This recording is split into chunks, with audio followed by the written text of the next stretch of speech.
Newyddion da, newyddion da sydd ar ein cyfer, newyddion o lawenydd mawr, bod mab Duw ei hun wedi dod i'r byd. A am anylion. Anylion a ddaeth ar neges i fugeiriaid oedd allan ar y bryniau oer.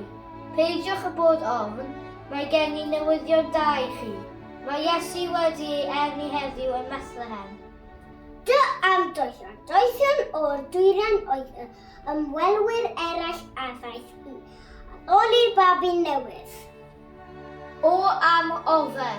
Ofer fi ymdrechion Herod i radd y baban bach.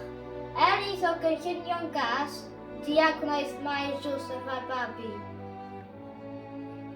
Am lamp. Lamp i'r traed a golau llwybr ydy geiriau'r Beibl i ni. Goleuni Duw yn ei fab a ddaeth i'r byd dros 2000 o flynyddoedd yn ôl yn Bethlehem. I am Iesu Grist. Iesu Grist ydy mab Duw. Fe'i ganwyd mewn stabal yn Bethlehem.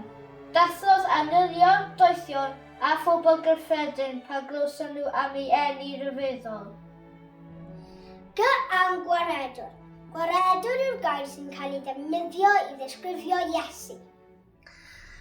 Pryswch lawr y grisiau, sylwch ar brysantau, beic mawr coch a gair, doli ddeli mair, teulu a thesnosau a ffrindiau gyd yn cwrdd, mae'r twrci leni werth i weld, eisteddwch wrth y bwrdd, Nadolig llawen i chi gyd, i deulu mawr y byd, yn hanol sŵn y dathlu, a oes na leiria syne, ydy'r llety llawn o hyd.